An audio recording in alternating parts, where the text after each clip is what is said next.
okay. Dr. Hudson, you might want to turn Shayna off for her. Oh yeah. Okay, I see. Yeah, so we'll mute her video for her. Okay. Awesome. Okay. We All are you ready to go. Right. Okay. I'm ready.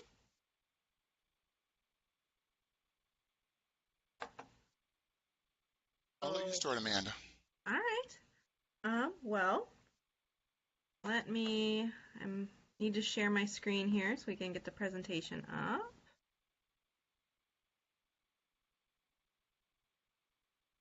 Here we go. Okay.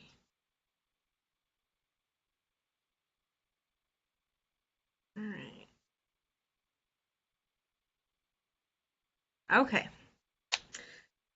So this is Girl, Can I Have Your Number? An examination of interaction between African American males and Caucasian females. So I just wanted to officially say hello. For those of you that don't know, my name is Amanda Bueltemann, and I'm here today to discuss what the relationship looks like cross-racially within counseling and counseling supervision.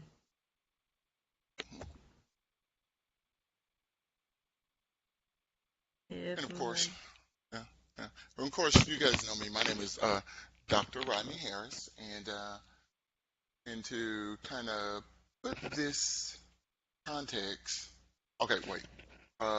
We're going to talk a little bit about how we came to this topic. Amanda will tell you a little bit about her experience, and it actually started when we were in diversity and multiculturalism. And Amanda, do you want to introduce it, and then I will come back and talk a little bit more about it? Sure. So as Dr. Harris was saying, he originally sparked the idea for this presentation while I was taking diversity and multiculturalism. We were assigned to disclose any instances of racism that we had encountered throughout our lives. And I wrote about a single interaction that I experienced with my father, who never discussed racial topics. I had a picture hanging on my wall in my bedroom of the music artist Nelly. And I mentioned in front of him that I thought he was really cute. And without batting an eye, my dad looked at me and he said, "If you ever marry a black man, I'll disown you." And then he just walked away. I was shocked because I had never heard him say anything like that before. He never mentioned it again, and I never asked about it because it was just so out of the blue. But it left a mark that I'm sure shaped my thoughts and actions from that moment. After reading my experience, yeah, continue? and so Okay.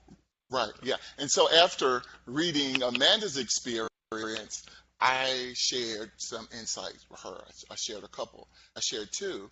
One of them was something that my grandmother shared with me, and one of them was as I went to Carolina, that's UNC Chapel Hill, my grandmother told me her greatest fear was that I would go to Carolina and that I would marry a white woman.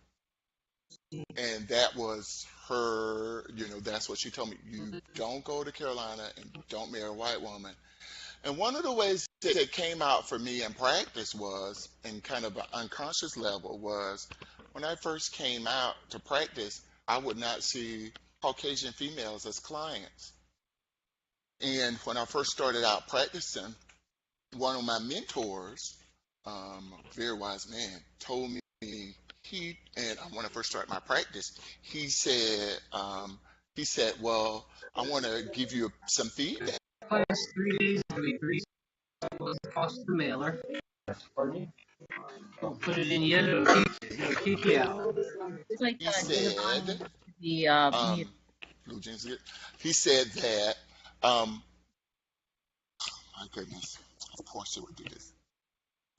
I know, and you know what, Dr. LA, I do have my heart thing. I have it. I want You're you to know. doing fine. You're doing fine. We can hear you Okay. just fine. Okay. You're doing Uh, great. he said he said that he said, do you think you're going to stay in practice?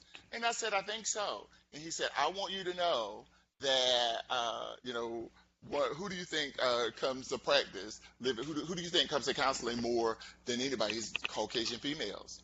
And so, as far as shaping and challenging my thought and challenging me about that, I kind of reshaped and challenged that, and I started to really conquer that fear and challenge that way of thinking, challenging that script, and ended up going to therapy and actually talking around that and talking about that, talking around what my grandmother had told me about that, and how that had shaped my practice, and how that fear had prevented me from seeing Caucasian females as clients, and prevented me from doing that work. And so Amanda and I started a dialogue about that. And then the other way, eventually, that also played out for me in supervision was, and I also shared this with the group was, and providing supervision is, in an unconscious level, how I am very conscious of the tone of my voice, and that I always have to be aware that I tell the group that I'm always at a 4, because if I talk above a 4, it is perceived as threatening or angry or being upset. And so when I'm giving feedback, if my voice goes anything above a 4, that I'm very conscious and I'm very aware of that. And so Amanda and I began to have that dialogue. And so I said, I have to be very conscious and aware of how that's perceived, and that I don't go above a 4. Because when I first started supervision and when I would give feedback, if my voice went above this, or if I would lean in, often my supervisees would become upset. Sometimes they would cry. Sometimes they would give me feedback in my evaluations that it was perceived as threatening. So that's what kind of started our dialogue and what started the presentation. And that allowed us to have a deeper level of conversation and allowed this presentation to kind of come forward. What struck me throughout our conversations was that here I was on one side of it, a Caucasian female, experiencing this form of racism where I was told basically to never go near an African American man. And here Dr. Harris was, an African American man, on the other side, being told to never, under any circumstances, go near a Caucasian female. And it kind of led us to wonder, how far does this go? How many conversations like this were occurring in the past and in the present on a cultural level? More importantly, how is it affecting the work that we're doing here in the world of counseling, in learning and in practice? Oh, I have to click back on the presentation. So, I'm sure some of you are wondering about the title. The line, "Girl, can I have your number?" comes from a Mad TV skit. I don't know why, but while Dr. Harris and I were talking, this skit that I haven't watched in well over 10 years just kind of popped into my head. My friends and I would recite lines from this skit constantly. What interested me was, after watching it through the lens of multiculturalism, that while this was meant to be at face value a joke, if you peeled back the layers, you could see quite blatantly that this was a perpetuation of the perceived norms of African American males. The scene opens on an African American male sitting in a theater, waiting for the movie to start, and a Caucasian woman walks in and sits down a few rows ahead of him. He begins to pursue her in a joking manner, asking for her number repeatedly, pursuing her across theater seats as she continually turns him down and tries to get away from him. Although her body language and her actual language clearly conveys that she is not interested and very uncomfortable, he continues to push the subject, speaking over and over the iconic line, "Girl, can I have your number?" Again, while this is all meant to be funny and was absolutely hilarious to a teenager who was not looking any deeper than the surface, it speaks quite clearly to how the majority culture perpetuates this view of the African American male, 50 years after the end of the civil rights movement. Here I'd kind of like to speak of some of the historical influences, and this is something, Dr. Harris, that you spoke of in your own experience, known as invisibility syndrome in the empirical research. So, yeah.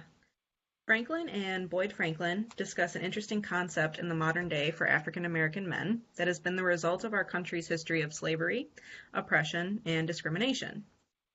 This concept is known as invisibility syndrome. Invisibility syndrome has developed because of direct encounters of racist interactions between Caucasians and African Americans, in which the recipient of the racist action feels disregarded, disrespected, and as though they are not truly being seen. Their true potential and actual selves are hidden beneath a layer of pigment that has been deemed less important than that of the majority culture. This is a phenomenon that has been cultivated since the first time slaves were brought to this country, as every action by the majority culture, that being Caucasian, has been to reinforce this inferior status.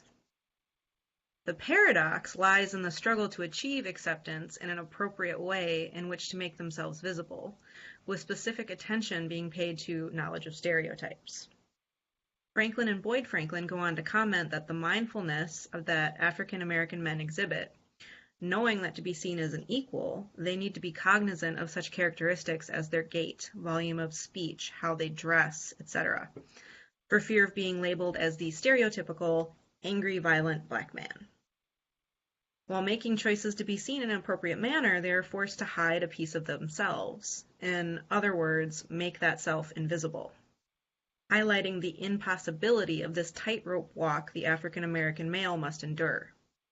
As academics, we can look at this information presented by Franklin and Boyd Franklin and are able to understand that this trap is a continuation of the perceptions that followed the first slave ship to our shores.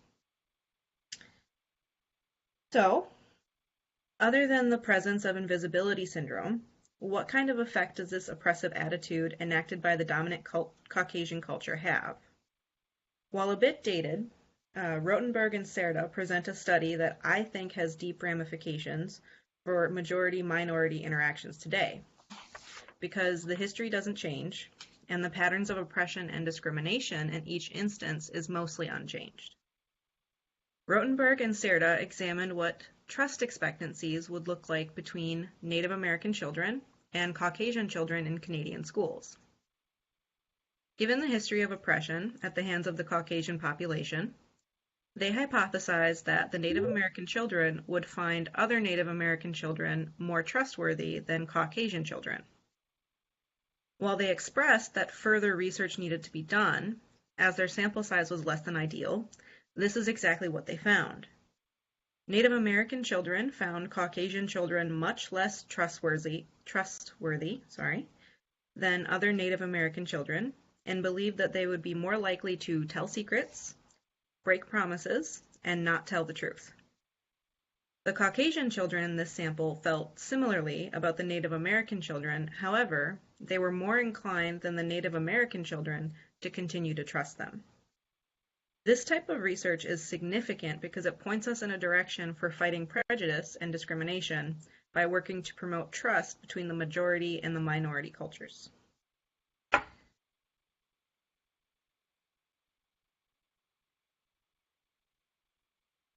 So now we are forced to relate these factors into the realm of the counseling relationship. The history of the counseling profession itself has seen its own share of racial injustices. For instance, most psychometric instruments that have been developed to identify pathology have been developed by the majority Caucasian cultural group, leading to misdiagnoses within minority cultural groups. Tuckwell performed a study utilizing 5 counselors, 4 Caucasian and 1 Black, and 1 standardized client, a Black woman. The goal, after attending a training workshop which included cultural sensitivity, was to examine insights into cross-cultural counseling. When examining the research, it was interesting to note that there was a sense of threat felt on both sides of the counseling relationship. For instance, one of the white counselors attending a cultural sensitivity training that was conducted by a Black trainer felt belittled because she was white. She poignantly remarked that she felt as though it was unacceptable for her to speak of her stereotypes or prejudices in a healthy way. She carried this into the counseling session with her, as she was afraid that the Black client would make assumptions about her as a white woman, limiting her ability to grow as a multicultural being. On the other side, the Black client also felt threatened, and that she picked up on the counselor's uneasiness in speaking of racial issues, feeling as though it reflected her identity as a Black woman. What was particularly interesting was the Black client's interaction with the Black counselor. While we might assume that this interaction would have been the most positive, given the level of discomfort between the Black client and the white counselor, this interaction was reported as being the most dissatisfying. A sense of threat was still felt by the Black client. Tuckwell offered that maybe this was because the Black client was cognizant of the fact that the Black counselor was working in concert with a white researcher.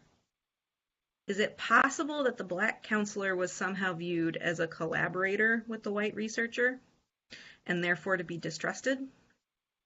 Or does this demonstrate to us the degree to which internalized oppression goes?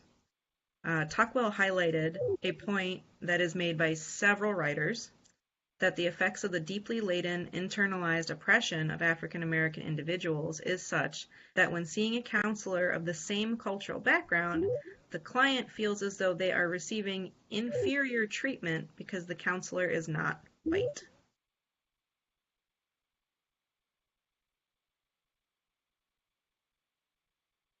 Further research into the client's experience of cross-racial therapy has led to some interesting themes. Before beginning this research, Chang and Burke pointed out that studies have demonstrated that while differences in cultural backgrounds between client and therapist may affect the client's experience, matching for cultural background does not seem to elucidate any improvements in clinical symptoms. They sought out to determine what elements comprised of satisfying and unsatisfying encounters within cross-racial therapy. They were able to group their findings into specific categories such as therapist factors, client factors, and relationship factors. Cultural competence, as is to be expected, appeared as a prominent factor in levels of satisfaction. While they discovered that cultural competence was not necessarily associated with treatment satisfaction, cultural incompetence led to a great degree of dissatisfaction with therapy. Half of the sample described that they felt their therapists were providing interventions that were too textbook, and that they lacked enough knowledge of the client's cultural background. A Black male client was matched with a white Jewish counselor, and it became apparent to him within a few months of working together that the counselor lacked appropriate cultural competence of his background and appeared unaware of the dynamics of power and privilege that related to her. He reported that at times she would minimize the things that he said or experienced, and in an effort to connect, said things such as, "I have a friend who is Black," or "I know someone who is Black." And he reported that this was not what he wanted to hear in the therapeutic context. Other participants commented that they felt their counselor held stereotypes and biases, and it impacted the degree of trust felt within the relationship, a dynamic that we discussed at the beginning of the presentation. Also of note was self-disclosure in relationship to therapist factors. We've learned that self-disclosure is sometimes useful in the therapeutic relationship, but it should always be used with caution. And great care needs to be taken to ensure that what is being shared will truly help the client. In this study, most clients shared that the counselor's self-disclosure was appropriate and was warranted by the therapy session. Some even shared that they wanted their therapist to share more. However, in the cases that were dissatisfied, they found that the self-disclosures by white counselors to clients of color were uncomfortable because what the counselor was sharing with the client was highlighting the cultural and social distance present in the relationship, such as sharing that they were wealthy and held politically conservative views. Looking at client factors in the Chang and Burke study yielded insight into the perceptions of clients' meaning and racial differences. Most reported that they were satisfied with the encounters between themselves and their culturally different counselors because their degree of professionalism and compassionate natures outshined any deficiencies in cultural competence, if they existed. In fact, the satisfied clients reported that they found great benefit in seeing a counselor who was culturally different, because it was easier to discuss certain issues, such as sexuality, which someone from the same culture may take poorly. They offered a different perspective that the client could learn from, and the white therapist offered the opportunity to explore how the client's cultural background affected their presenting problem. The big takeaway from Chang and Burke's work is a set of elements that can be utilized for successful cross-racial therapy relationships, some of which we should all be very familiar with. 1. A client must be able to believe that a counselor is addressing their core needs and assisting in the achievement of treatment goals by highlighting the importance of the therapeutic alliance and maintaining focus on the therapeutic relationship. 2. A counselor must ensure that the client encounters unconditional positive regard, genuineness, and validation of their lived experiences and expressed needs. 3. Be mindful of self-disclosure. It can be used quite effectively to bridge perceived social and power gaps, but it can also be used unintentionally to heighten these gaps as well. 4. Counselors must have the cultural knowledge to repair ruptures in the relationship. The counselors in this study that were perceived as highly compassionate and caring, as well as being sufficiently culturally competent, did not need to work on this problem. Dissatisfied clients felt that if the counselor possessed enough cultural competence, the ruptures in their relationships could have been repaired, heightening their rate of return to therapy. Lastly, counselors must be able to have an open and frank conversation with their clients regarding what they are expecting from therapy. Some clients held racial identity in high regard and viewed it as prominent in the relationship, while others did not and believed that it was irrelevant. Chang and Burke comment that it appeared that the dissatisfied minority clients in their study were expecting something very different from their sessions and held different standards for what they viewed as success. However, the counselors perceived as culturally incompetent were unable to have this conversation with their clients, which led to the high degree of dissatisfaction witnessed in their results. Further research, presented by Smith, allows insight into additional practices that can be utilized to ensure appropriate interactions in counseling relationships between white counselors and clients who are persons of color. Utilization of political correctness is always a good place to start. Having a conversation with the client about what they would prefer to be called. Do they prefer African American, Black, or person of color?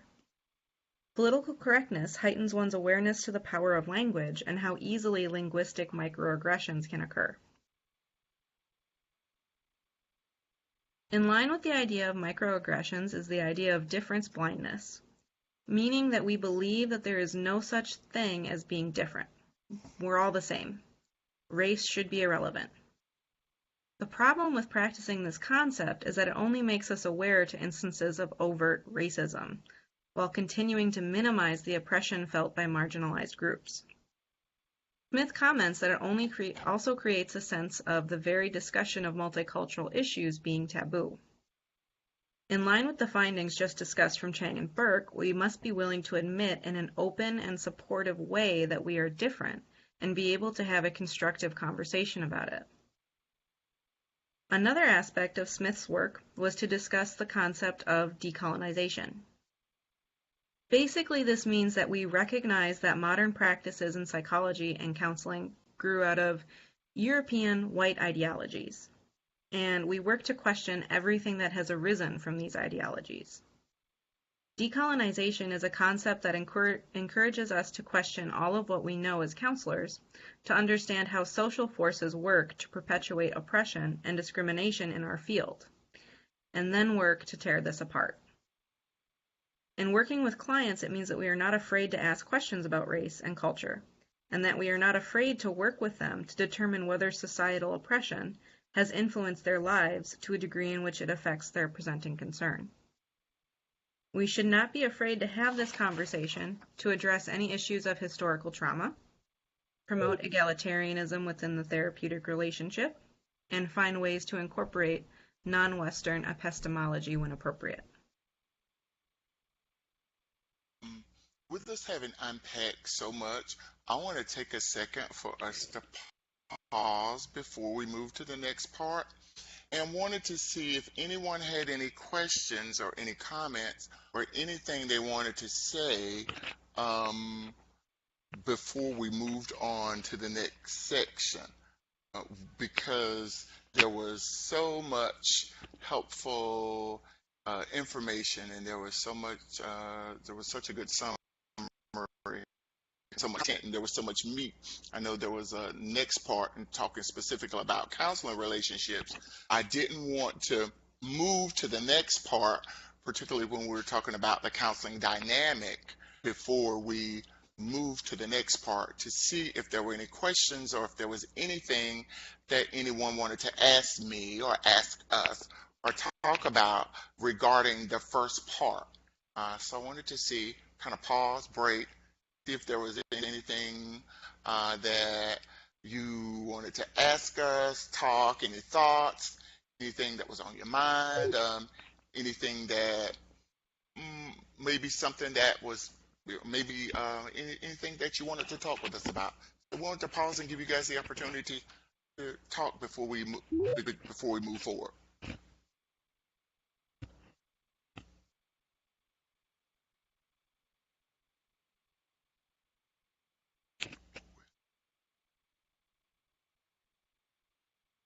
Okay. All right. All right. Trudging on then. Um,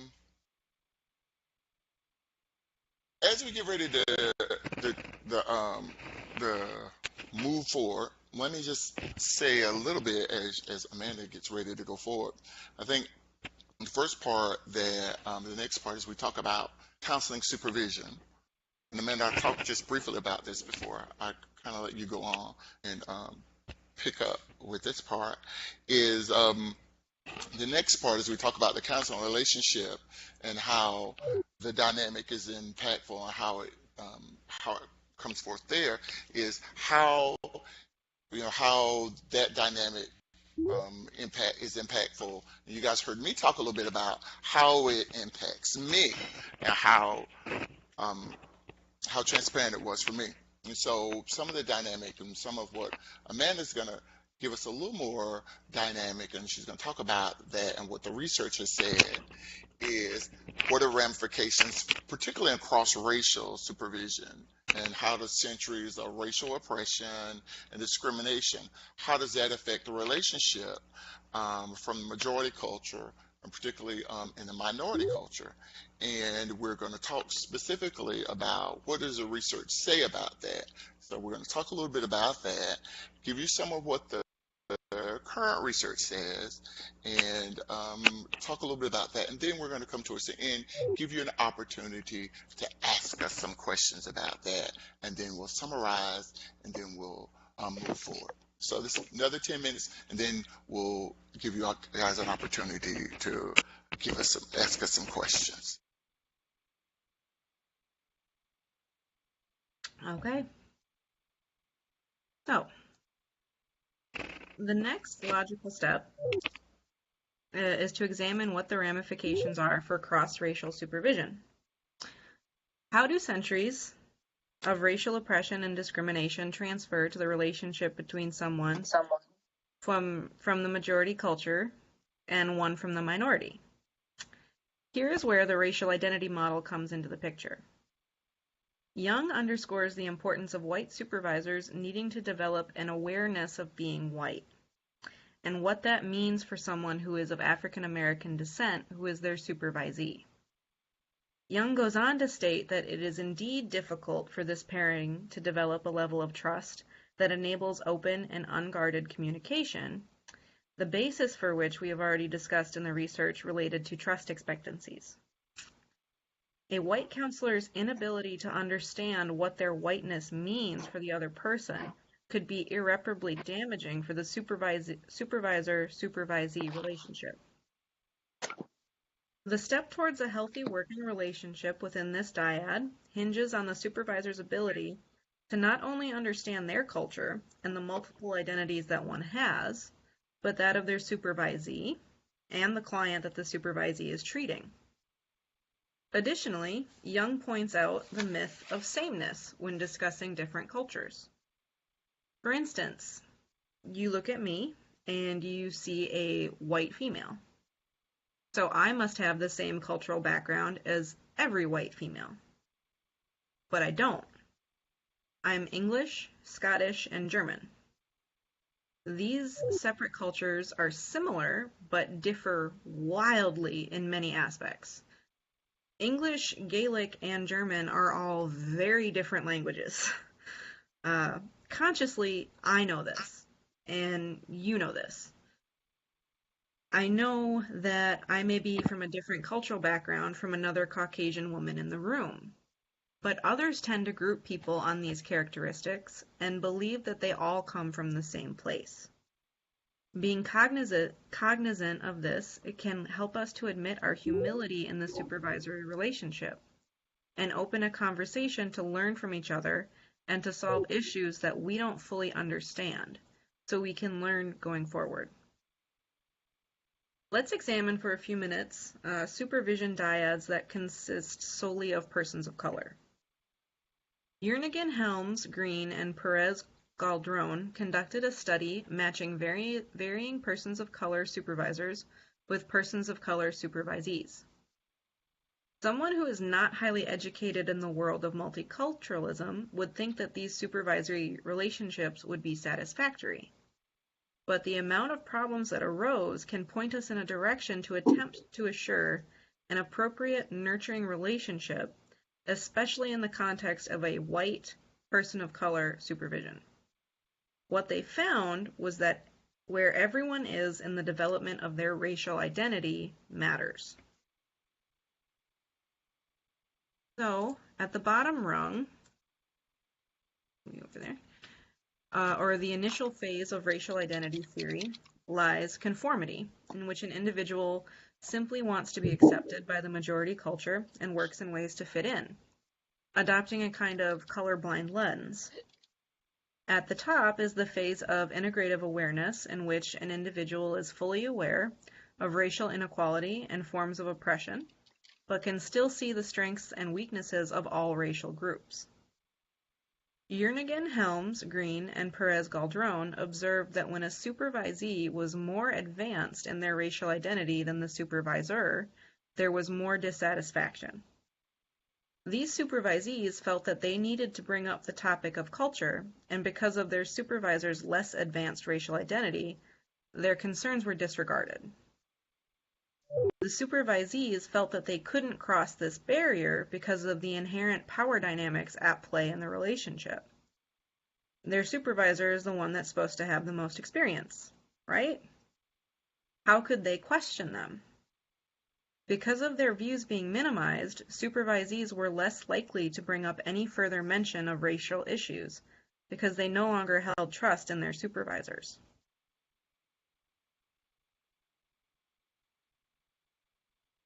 The highest degree of satisfaction in this study was found in the dyads that were categorized as progressive, in which the supervisor had a more advanced racial identity than the supervisee. According to the authors, these relationships consisted of 4 characteristics demonstrated by their supervisor. 1.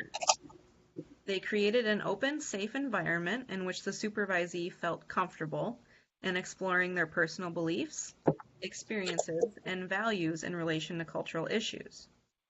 2. They were willing to reflect on and share their own cultural perspectives. 3. They possessed a strong awareness of the influence of socio-political context in the racial and cultural climate of not only their culture, but that of the supervisee and the supervisee's client as well. And lastly, 4. They were able to encourage supervisees to move beyond surface discussions of cultural dynamics to a more present focus on how racial dynamics were affecting the supervisory relationship.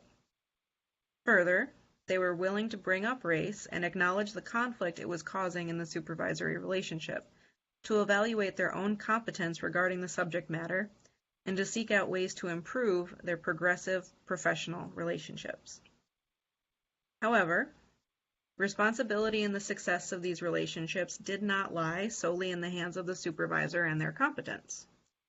The supervisee needed to be willing to broach these difficult topics and determine appropriate ways to navigate shifting in the supervisory relationship to ensure that their training needs were appropriately met.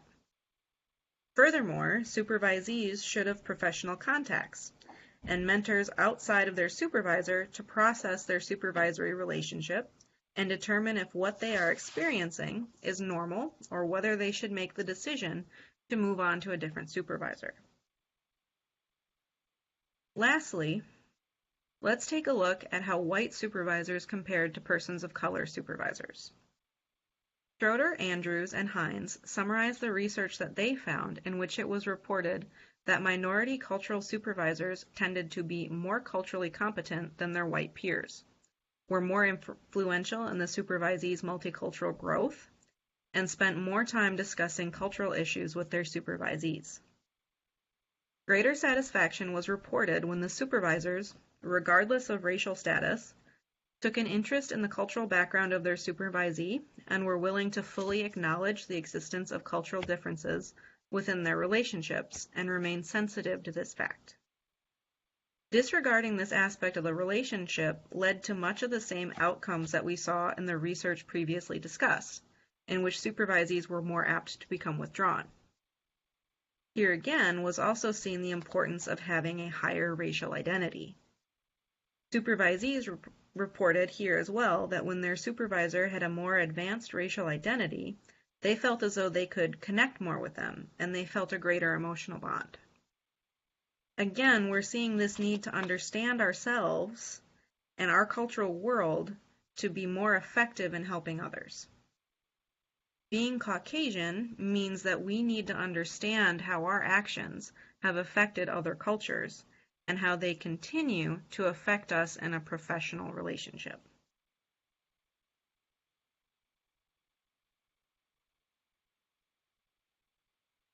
So, oh, Amanda, I'm certain one of the ways as you get ready to conclude, and I'm certain there may be some questions.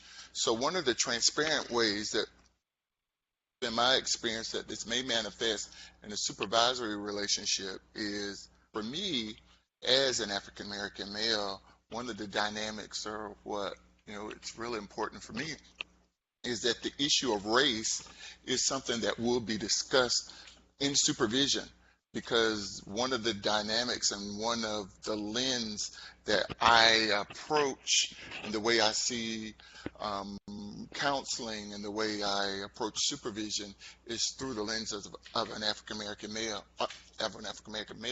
And so I make that clear. And so as far as us being able to discuss race and that we're going to discuss that is something that we are going to discuss. And so often I find that the topic of race is something that some of my supervisees aren't comfortable with. And so I inform them and let them know we will discuss issues of race. And so our level of comfort, it's not just here for you to pay and write me a check. And so I think sometimes what people want to do, they want to, pay me to, for a job, a role, for supervision. And that is the end of, we're here to take care of that, and anything beyond that. And so, being on the higher end of the ring rung, that's important for us to have that dynamic. And, that's probably one of the topics, one of what I made clear at the beginning, probably in my interview, because when I'm interviewing my supervisees, that is one of the topics that I discussed. We are going to talk about race, and that there may be times that we're going to have some serious discussion, and it's going to come up, and it may be uncomfortable, and I will help you through it, and I want you to be honest and open. So that's how we're going to be able to progress. Sometimes it may be hard topics. And it's interesting that you say that because actually in the research on clinical supervision that or counseling supervision that I came across, supervisees specifically requested that type of behavior.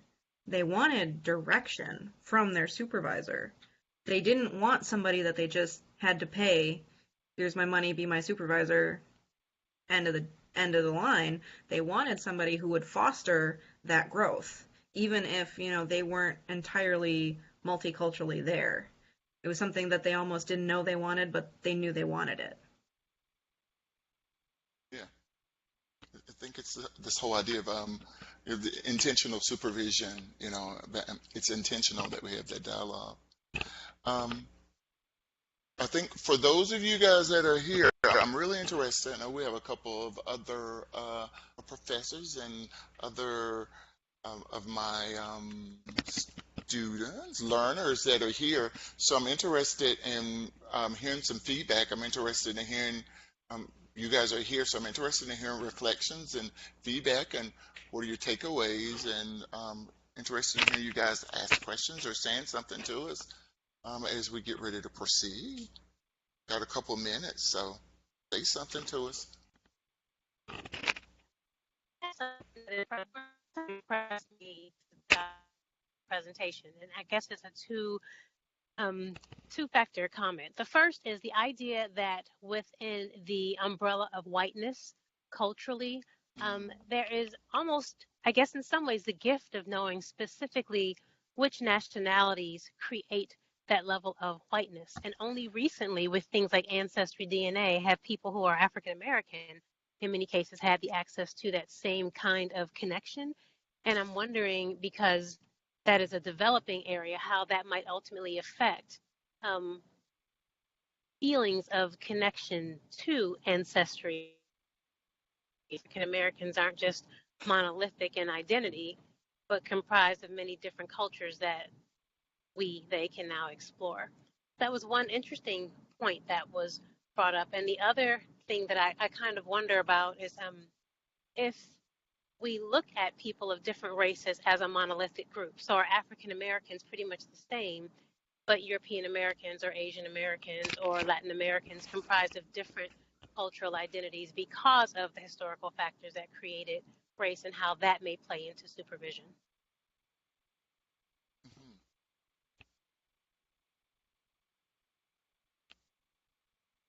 I think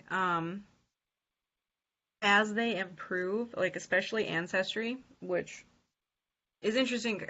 I recently learned that I'm Scottish, German, and English. I always thought that I was just German. But my sister did the Ancestry DNA thing, and we learned that we're mainly English, which was a Yes. very big surprise. I think as that research gets stronger and the ability for African Americans to be able to access that kind of resource will lead to even greater discussions. Because, like I said, I'm English, German, and Scottish. These are very different cultures, and because most people see it, well, you're just white or you're just African American, it leads to a greater discourse that can be had, where an African American can say, no, I'm not just African American. I'm Kenyan. I'm Namibian. They can go farther and say, this is what this culture looks like. This is what this culture looks like, and that's what makes me me. And I think that's exciting. Right. Yeah. I think, Dr.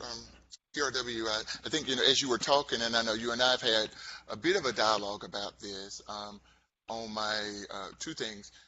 I think as being connected to on my last trip to Cuba and feeling a connection to the Cuban culture and then the greater diaspora of the slave trade, and recognizing how much slavery divided the African culture, and how slavery, there was like, some were dropped here and some were dropped there and some dropped there, and being there in Cuba, I had this connection and felt this connection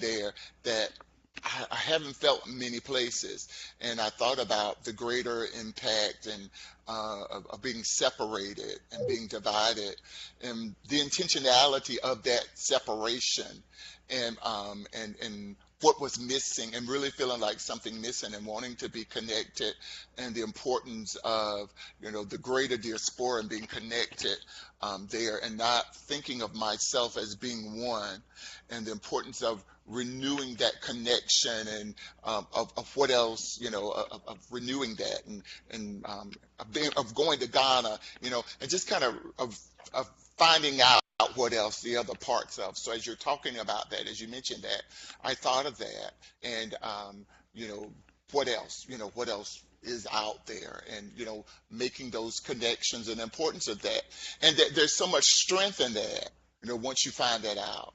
And then also, the importance of doing that for my daughter, for my family, overall, that we gain so much strength from being that. Thank you both. This is great. Hmm.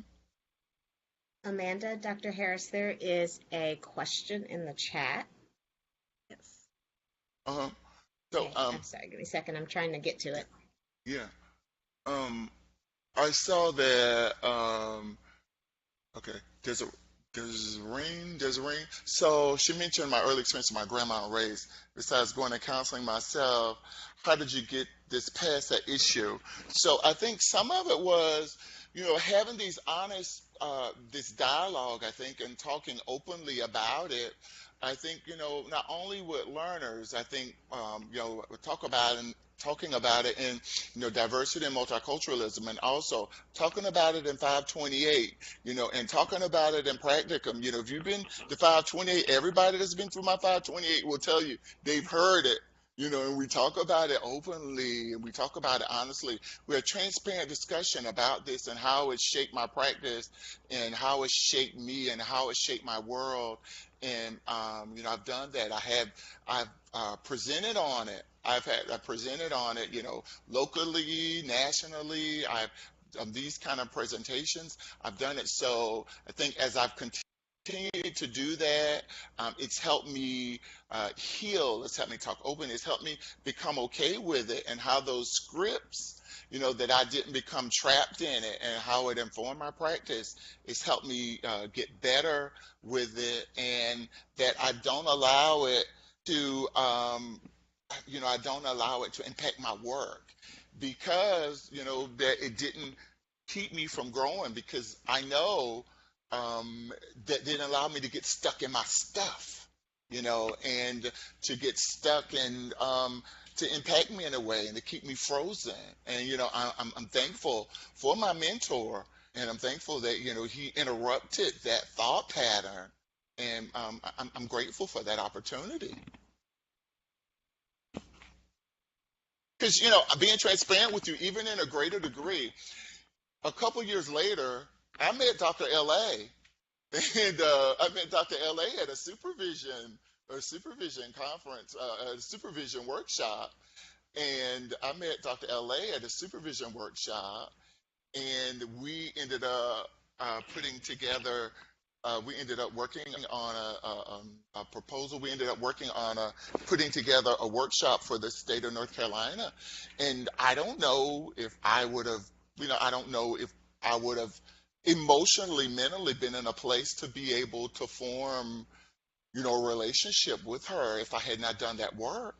And if I had not completed that work, I would not have been in a place to do that, if I hadn't interrupted and done my work, to be in a place to be able to do that. And so, I'm grateful and thankful for that.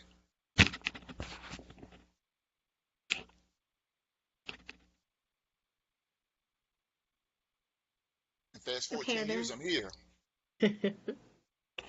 Are there any other questions for our presenters?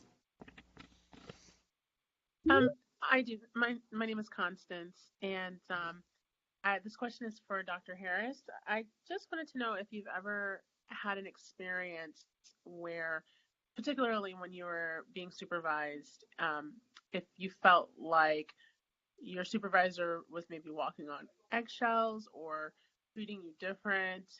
You mentioned how you keep your voice level at a 4 when you're dealing with your supervisees, but have you yourself ever had an experience where either someone was walking on eggshells because you're a Black man, or if they felt too comfortable maybe, and how you dealt with that? If I felt like someone was being too comfortable with me, you're saying? Yes, like if they weren't of the same race. Mm-hmm. Yes. Mm. Mm. Mm. You know, as far as there have been ways that I felt like I've been challenged, because one thing that I know I felt like it has been happening. Um, it I have traditionally felt like I've had to have way more than the ordinary person to be treated equally. So, if you look at credentials, education, in order to be on an even playing field, it's kind of like what my mama's told me.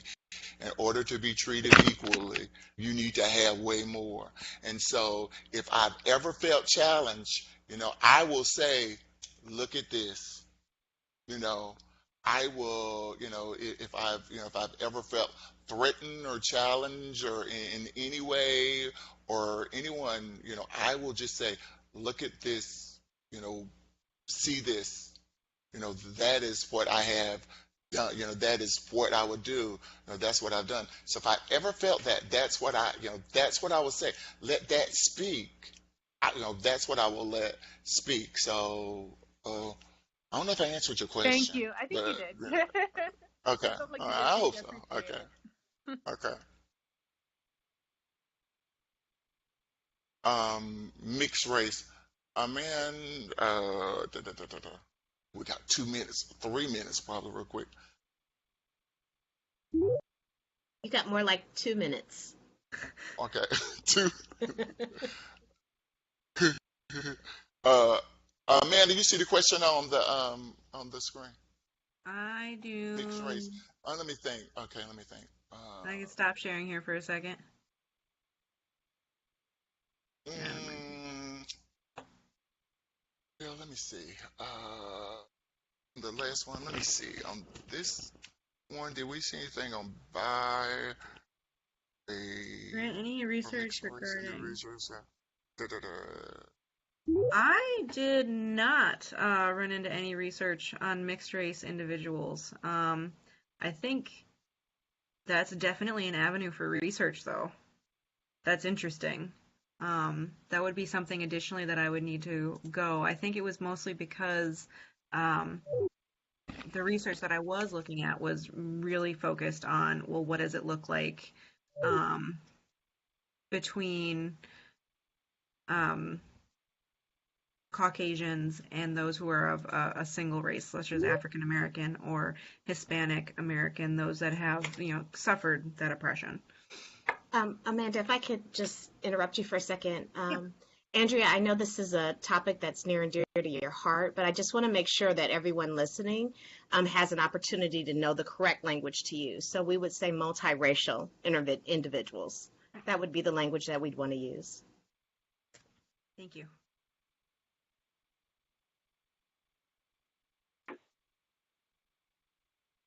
So, Dr. Hudson, are we ready to maybe transition over to the Yes. next session? Yes. Yes. Yes. Yes. Yes. Yes. Yes.